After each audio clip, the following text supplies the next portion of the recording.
CBS 라디오 김현정의 뉴스 쇼.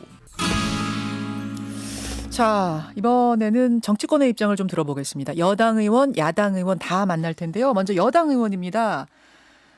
국회 국방위 여당 간사세요. 민주당 황희 의원 연결을 해보죠. 황희 의원님 안녕하세요. 네, 안녕하세요. 예, 뭐 국방위 위원이시니까 여러 경로를 통해서 여러 가지 정보들을 지금 수집하고 계실 텐데요. 네네. 우선 앞에서 인터뷰 들으셨습니다만 공무원 A씨 자진월북이냐 아니면 실족이냐, 사실은 이 부분도 상당히 중요한 부분이어서 어떻게 파악하고 계십니까? 네, 유족들도 계시고 그래서 상당히 이게 조심스러운 부분이긴 한데요. 네.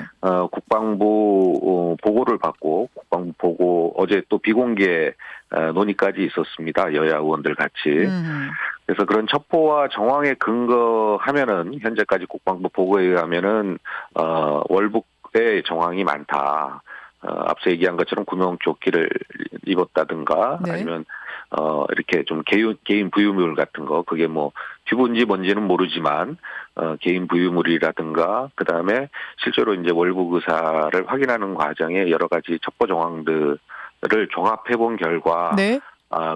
월북의 무게를 더 크게 두고 있는 것은 사실입니다. 그 부유물이라는 것이 실족해서 떨어졌는데 우연히 둥둥 떠 있는 어떤 걸 잡고 간 건지, 아니면 배 위에 있는 어떤 걸 맘 잡고 바닷속으로 입수한 건지에 따라 상당히 다르거든요. 부유물이 뭔가에 따라서. 근데 그 부유물이 뭐였답니까? 정확하게 이야기는 안 하는데요. 그것이 이제 이렇게 둥둥 떠다니는 걸 붙잡은 거는 아닌 것 같은 그런 정황으로 보고를 받았습니다. 튜브 쪽입니까? 예를 들면 그렇게 얘기하는데 국방부가 그걸 또 튜브다, 이런 걸 정확하게 이야기하지는 않았습니다. 않고 있습니까? 예. 파악을 못한 건가요? 아니면 안 알려주는 건가요? 상당 부분 파악은 하고 있는 것 같아요. 그래요.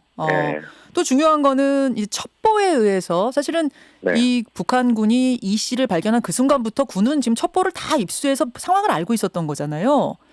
근데 그 내용들을 보면은 그러면 살기 위해서, 거기서 이제 발견된 다음에 살기 위해서 월북 신청합니다, 이런 게 아니라 내가 맘 잡고 월북해 온 겁니다, 그렇게 내용이 파악되더라고 합니까? 그렇게까지 자세히는 보고받지는 못했는데요. 네.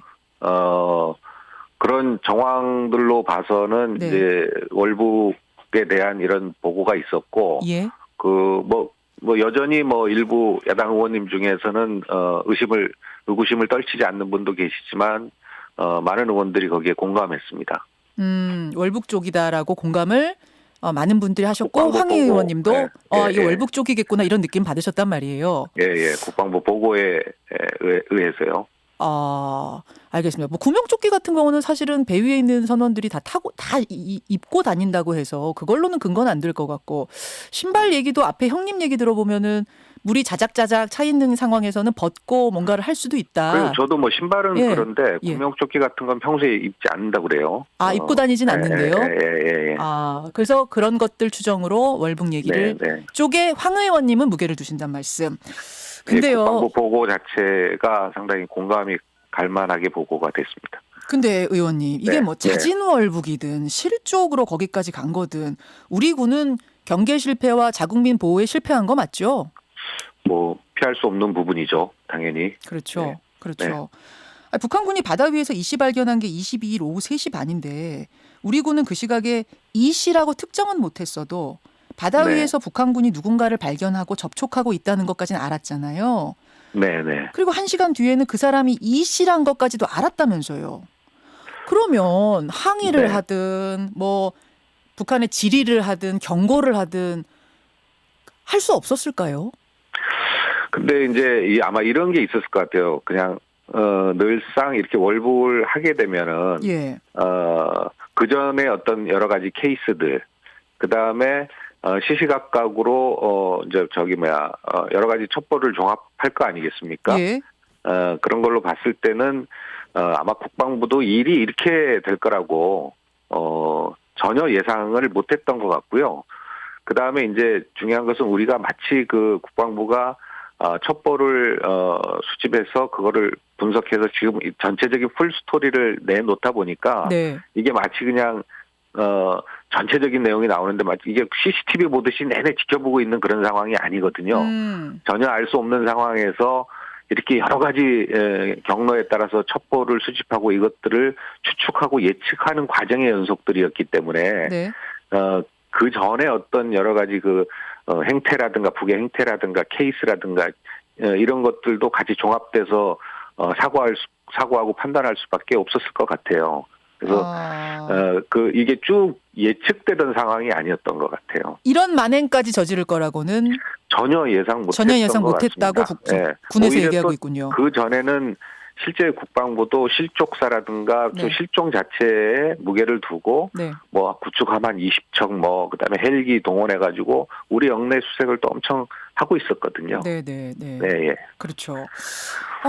그러면 자, 사실 그 부분에 대해서 사실은 국민들이 좀 이해하기 어렵다는 분도 많으세요. 그런 만행을 저질러 줄 몰랐기 때문에 6시간 동안 그냥 바라만 보고 그냥 알고만 있었다. 이게 네. 뭐라도 메시지는 보내고 질의라도 해야 되지 않겠느냐? 왜냐하면 지금 첩보들을 시시각각 듣고 있었다면 그게 황 의원님 말씀처럼 일목요연한 게 아니더라도 그 주고받는 첩보 속에 사살해라 말아라 코로나 때문에 어떻게 해야 된다 저래야 한다라는 게 다 들어왔을 텐데 네.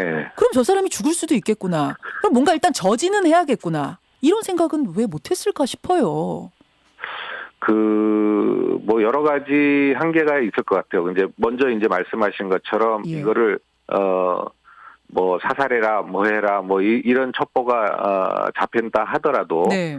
이것이 실제 우리가 알기로는 마치 정말 아까도 표현한 것처럼 무슨 CCTV나 이걸 보듯이 이렇게 하는 줄 알지만 그 첩보들을 수집하는 과정 자체가 상당히 이게 사실인지 아닌지 이게 좀 예측하고 또 확인하고 이런 작업들도 필요하거든요. 이런 것들을 확인하기까지의 어떤 그런 충분한 시간과 이런 것들이 있지는 않았던 것 같아요. 그렇게 상황들이 막 변한 것 같아요. 청와대가 이 사실을 처음 보고받은 게 22일 밤 11시. 즉 이 씨가 사살된 지 한 2-3시간 후가 맞습니까? 청와대가 그때 보고받은 건 아닌 것 같아요. 청와대는 그 다음 날로 알고 있습니다. 사살된 날 밤에 보고받으신 게 아니에요? 네. 이거는 그 사살도 이거 첩보 아니겠습니까? 예. 불빛을 확인했다 이런 첩보인데 그 첩보 받은 게 한 10시에서 10시 좀 넘어서고 이거 자체가 또 청와대 바로 보고되진 않았겠죠. 그러면은 밤 10시인데. 지금 알려지기로는 사살이 밤 9시 반이고 청와대 첫 보고가 밤 11시고 유엔 연설이 새벽 1시고 네네네. 그 다음 날 아침에 일어나서 문재인 대통령이 국민들께 소상히 그대로 알려라라고 말씀하셨다. 예. 그래서 그날 밤에 첫 보도가 나왔다. 이렇게 전 알고 있었는데 이게 틀리나요? 예, 청와대 보고가 22일 10시는 11시.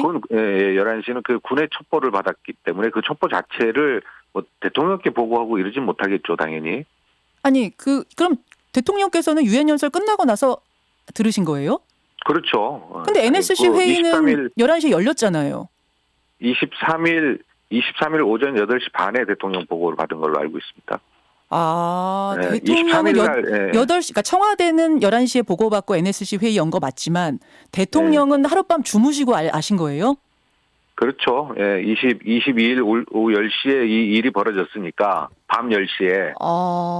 그다음에 유엔 연설은 1시 30분에 있었고요. 새벽에. 23일 그로부터 한 2-3시간 뒤죠.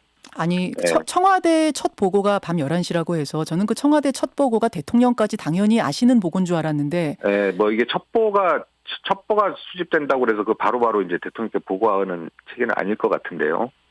하지만 이것은 상당히 중대한 문제입니다. 박광자 씨가 민간인을 사살한 박광자 씨 사건 이후에 첫 민간인에 대한 피살이기 때문에 상당히 중요한 문제인데 첩보라고 했었어도 대통령께 보고가 됐어야지는 않을까요? 네, 지금 이제 말씀하신 건 첩보 자체가 이제 상당히 완성된 이제 정보처럼 이제 생각하시니까 이제 그런 건데 아까 말씀드린 것처럼 이게 첩보라는 게 여러 가지 경로를 통해서 종합적으로 접수되고 이것을 우리가 이게 쳐다보고 있는 게 아니거든요. 그 장면을 보고 있는 게 아니거든요. 알겠습니다. 이런 것들을 확인하는 작업도 필요한 거죠. 자, 일단 그러면은 지금 야당에서는 어쨌든 청와대에서 이 사실을 인지하고 나서 UN 기조연설, 평화를 촉구하는 이 종전선언의 내용이 담긴 평화연설까지 2-3시간이 있었기 때문에 내용을 네. 수정하거나 아니면 뭐 중단하거나 이랬어야 되는 거 아니냐라는 얘기도 나오는데 그 부분은 어떻게 보세요? 이거 뭐 타이밍이 되게 안 좋은 거 아니에요? 결과를 보면. 네, 타이밍이 되게 안 좋듯이 그렇게 네. 만들거나 연출할 필요 자체가 없는 거죠. 예. 근데 이제 이게 그 2-3시간 사이에 그 유엔 기조연설을 바꾸거나 수정하거나 이럴 만한 그런 여유, 더군다나 그 첩보에 근거해서 할 수 있는 여유가 저는 없었다고 보거든요. 이 부분에 대해서는 뭐 좀 공감하는 부분이 있습니다. 북한의 의도는 뭐라고 보십니까? 코로나 때문이라고 얘기는 하는데 전쟁 중에도 민간인은 이렇게 사살하면 안 되는 건데 코로나 때문은 사실은 말이 안 되는 거 아닌가 싶은데요. 진짜 이거 뭐 있을 수 없는 일이고, 예. 정말로 북한의 어떤 극악무도한 이런 것들이 과연 앞으로 이게 국제사회에 북한이 본인들이 의도하는 대로 동참할 수 있을까라는 그렇죠. 부분들이 의심이 갈 정도의 예. 사건입니다. 다만 이제 우리가 굳이 북한이 왜 저랬을까? 10초 남았습니다. 라고 하면, 이게 생각보다 이게 정말로 코로나가 좀 심각하고, 뭐 포고문 발표하면 완충지대에서 인원 짐승을 사살한다. 뭐 이제 이런데. 알겠습니다. 이거 자체가 북한이 앞으로 국제사회에 나가는데 매우 어려운 걸림돌이 될 거라고 봅니다. 여기까지 듣겠습니다. 고맙습니다. 네네네. 김현정의 뉴스쇼는 청취자 여러분의 참여로 이루어집니다. 트위터, 페이스북, 레인보우 게시판, 그리고 단문 50원, 장문 100원의 유료 문자 샵 1212, 우물정 1212 통해 참여하실 수 있습니다. 김현정의 뉴스쇼, 여러분과 함께 만듭니다.